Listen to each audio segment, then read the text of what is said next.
परिचय। कस्बे के बाहरी छोर पर, जहां पुराना कुआं अब सूख चुका था, एक रहस्यमयी कहानी गूंजती थी।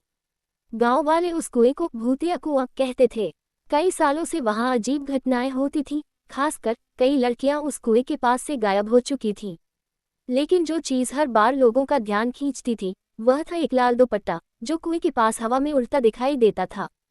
कहानी की शुरुआत। रमा, एक नौजवान और जिज्ञासु लड़की, अपने गांव की इन कहानियों से हमेशा आकर्षित थी।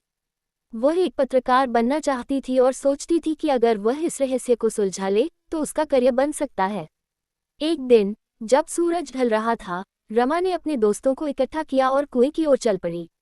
उसने अपने बैग में एक टॉर्च, एक नोटबुक और एक पुराना कैमरा रखा था। कुआं जंगल के बीचों बीच था, जहां पेड़ों की घनी छाया और सन्नाटा किसी को भी डरा सकता था। जैसे ही रमा और उसके दोस्त वहां पहुंचे, हवा में ठंडक बढ़ गई।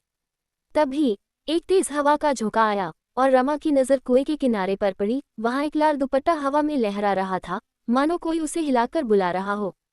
रहस्य का पीछा। रमा के दोस्त डर गए और उसे वापस चलने को कहने लगे, लेकिन रमा ने हिम्मत जुटाई और कुएं के पास गई। उसने देखा कि दुपट्टा किसी तरह कुएं की दीवार पर अटका हुआ था। उसने उसे छूने की कोशिश की, लेकिन जैसे ही उसका हाथ दुपट्टे तक पहुंचा, वह हवा में उड़ गया और कुएं के अंदर गायब हो गया। रमा ने टॉर्च जलाई और कुएं के अंदर झांका। अंधेरे में कुछ भी साफ नहीं दिख रहा था, सिवाय एक हल्की सी चमक के।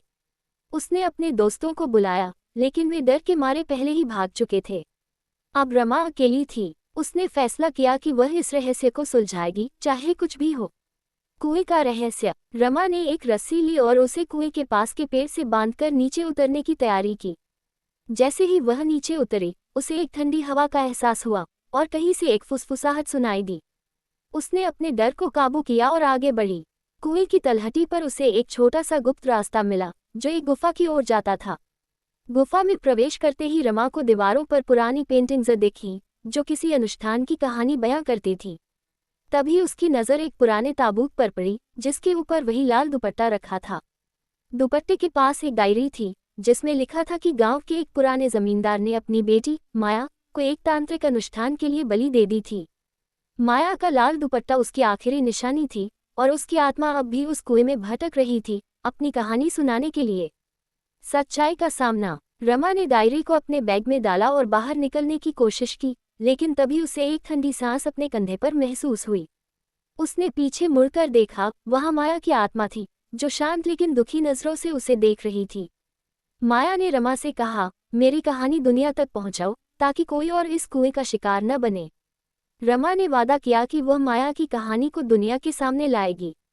जैसे ही वह बाहर निकली, कुआं एक तेज रोशनी से भर गया और लाल दुपट्टा हवा में उड़ता हुआ आसमान में गायब हो गया। अंत। रमा ने अपनी नोटबुक और कैमरे में दर्ज सबूतों के साथ एक लेख लिखा, जो जल्द ही एक बड़े अखबार में छपा। गांव वालों ने कुएं को बंद कर दिया और माया की आत्मा को शांति मिली। रमा की हिम्मत और जिज्ञासा ने न केवल एक रहस्य को सुलझाया, बल्कि उसे एक पत्रकार के रूप में पहचान भी दिलाई। लेकिन गांव वाले आज भी कहते हैं कि जब रात गहरी हो जाती है, तो कभी कभी कुएं के पास एक लाल दुपट्टा हवा में लहराता दिखता है। शायद माया की आत्मा, जो अब शांति में है, अपने गांव को देखने आती है।